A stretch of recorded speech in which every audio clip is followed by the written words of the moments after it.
pour la France, pour Napoléon, Haïti, ce n'est pas un bon souvenir. Bataille, ça, bataille vertière, que le perdu a, dernière bataille là, son bataille qui ouvrit le monde sous de nouvelles voies. Lorsqu'on voit cette histoire d'Emmanuel Macron, le président de France, qui est en train de dire qu'il admire Napoléon et tout ça, mais qu'est-ce que ça veut dire? Parce que voilà, c'est une personne qui était une suprémaciste blanche. Il est assez compliqué en France de commémorer Napoléon, en particulier le bicentenaire de sa mort, sans revenir sur cet épisode du rétablissement de l'esclavage et sur la naissance d'Haïti.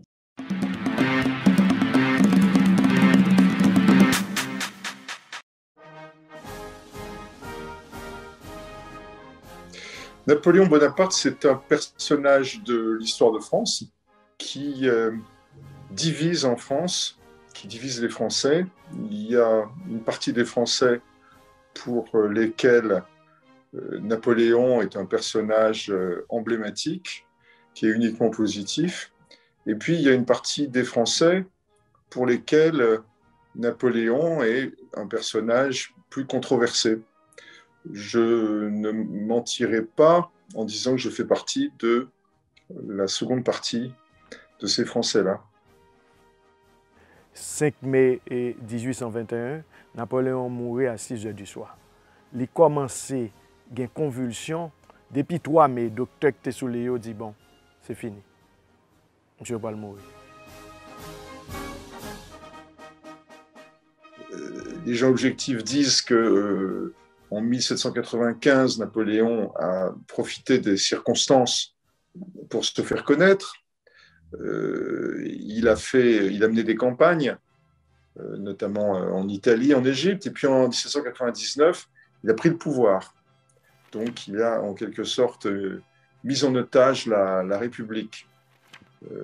Il a enterré la République en 1804 en devenant empereur. Bon, après 5 années, une république consulaire qui était quand même un peu dictatoriale.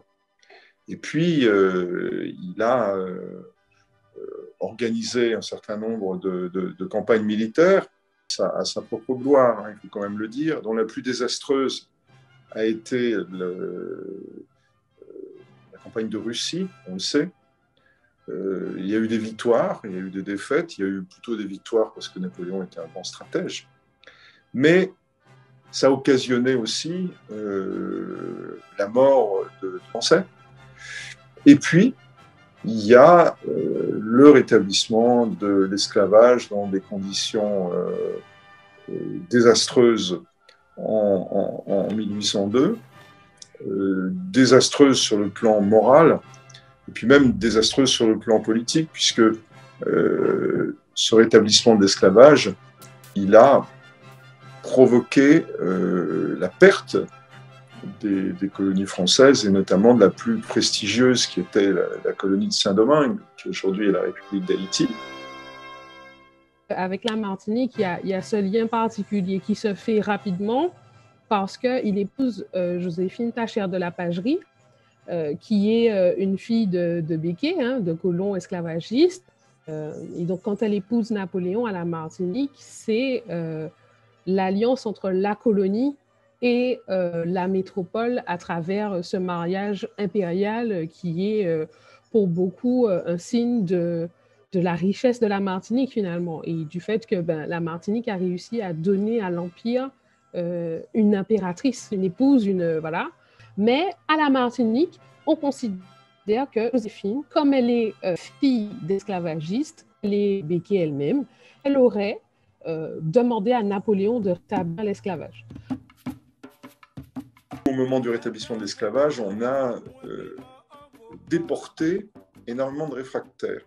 On en a même déporté avant d'aller les revendre. Hein. Il n'y a pas de petits bénéfices. Il faut savoir que les généraux, en particulier le général Richepens, qui était chargé de rétablir l'esclavage, eh bien, ont profité de la situation pour aller revendre des prisonniers de guerre, en fait, comme esclaves.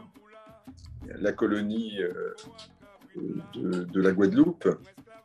Le rétablissement s'est fait dans un bain de sang, dans des conditions qui sont connues, qui n'ont jamais non plus été complètement admises en France hexagonale, enfin qui amènent quand même un officier français, pour ne pas admettre ce rétablissement, à se faire sauter avec ses camarades, hein, c'est Louis Delgrès. Bon, d'abord, pour la France, pour Napoléon, Haïti, ce n'est pas un bon souvenir. Parce que c'est là qu'il a perdu une colonie, une des plus grosses colonies, une des plus riches qui gagne dans tout le système colonial occidental qui a imposé le peuple. Et en plus, il a perdu de façon souveraine, retentissante.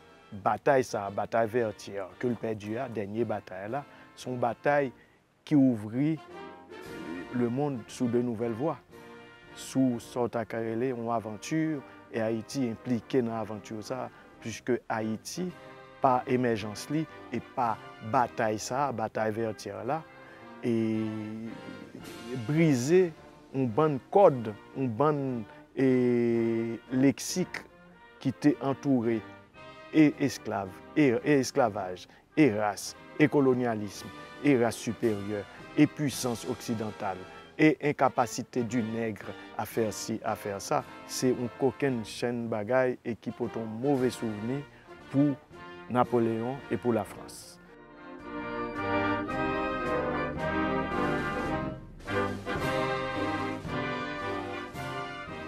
En tant qu'Haïtienne américaine, ça m'a fait vraiment, je dois constater, énormément triste lorsque j'ai vu que la France, ou bien qu'il y avait certaines personnes en France qui ont dit que cette année-là, c'est-à-dire 2021, allait être l'année Napoléon. Parce que c'est une chose d'avoir, il y a des journaux, il y a des sociétés de Napoléon, bon, ok. Mais de dire que pendant toute une année, on va commémorer, honorer, célébrer, ce sont des mots qui ont été utilisés. Ça m'a fait énormément triste parce que je pense à mes ancêtres, que je ne connais même pas, qui sont morts en Haïti pendant la guerre d'indépendance, qui ont été peut-être des esclaves. Et c'est à cause du fait qu'on avait notre couleur de peau.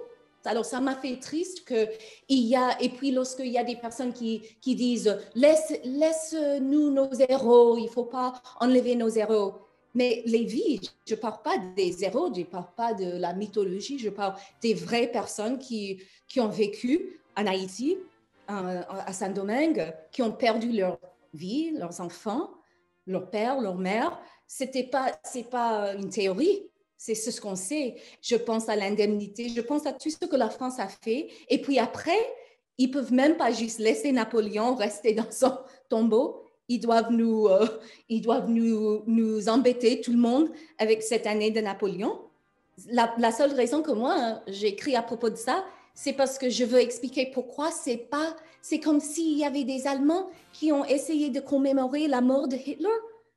Et qu'est-ce que les Juifs ils sont supposés dire à propos de ça?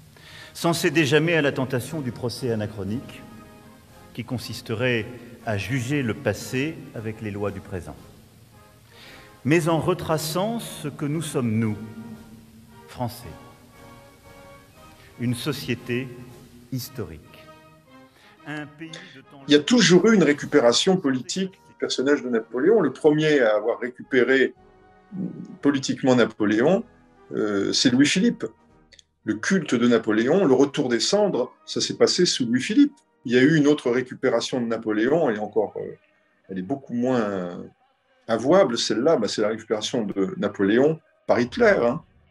Il faut savoir que quand Hitler est arrivé en France, après l'avoir vaincu, la première chose qu'il est allé faire, c'est d'aller s'incliner devant le tombeau de Napoléon.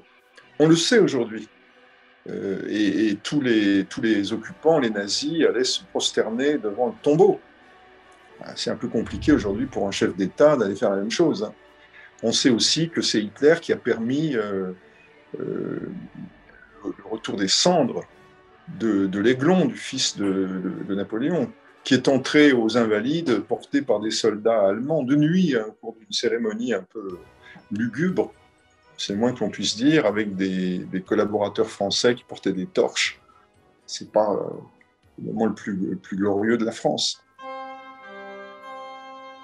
Lorsqu'on voit cette histoire d'Emmanuel Macron, le président de France, qui est en train de dire qu'il admire Napoléon et tout ça. Mais qu'est-ce que ça veut dire? Parce que voilà, c'est une personne qui était une suprémaciste blanche. Il a dit en 1799, « Je suis pour les Blancs parce que moi, je suis blanc. » Il n'y a rien de plus clair. Ce n'était pas une stratégie, c'était un sentiment qu'il exprimait en ce moment-là. Et il disait que les Noirs n'avaient pas de civilisation et ne méritaient pas du tout la liberté. Il ne comprenait pas du tout pourquoi la Convention nationale aurait donné de la liberté aux Noirs. Napoléon, non seulement a rétabli l'esclavage, mais il a aussi promulgué sur le territoire hexagonal, enfin sur ce qui est aujourd'hui le territoire hexagonal, un certain nombre de mesures qui, n'en doutons pas, étaient racistes. Il y a une circulaire qui a été édictée juste après le rétablissement de l'esclavage en 1803, qui interdit donc le mariage entre personnes de couleurs différentes. Avec fracas, la statue de Joséphine de Beauharnais est arrachée de son socle et finie à coups de massue. Elle était érigée à Fort-de-France depuis 1858. Cette statue, en 1991, d'abord en 1974, est déplacée par Aimé Césaire et son conseil municipal. Aimé Césaire et son conseil municipal vont mener dans Fort-de-France, à leur arrivée au pouvoir et progressivement, toute une transformation, une grammaire en fait, où ils vont changer les lieux de pouvoir coloniaux, ils vont se les réapproprier en pratiquant ce que Aimé Césaire aime beaucoup faire dans sa littérature, du cannibalisme. Ce cannibalisme physique, où en fait il va manger les symboles de pouvoir coloniaux et se les réapproprier. Cette statue qui a été déplacée puis décapitée, sur laquelle on a jeté de la peinture rouge pour symboliser le sang des ancêtres qui ont été mis en esclavage, va rester là entre 91 et 2020. Et puis, finalement, en août 2020, à bout, alors que le conseil municipal de Fort-de-France avait mis en place une commission mémorielle et prévoyait de faire voter le retrait de la statue pour la placer dans un musée ou voilà, des activistes n'ont pas attendu cette décision politique, alors que pour la première fois, elle semblait aboutir et ont décidé finalement de la déboulonner. Et donc, ils l'ont détruite à coups de massue. Veuillez m'excuser pour l'expression, mais je cite une chanson de Carnaval martiniquaise qui dit « Joséphine, c'était en pitin ». Joséphine, c'était une pute.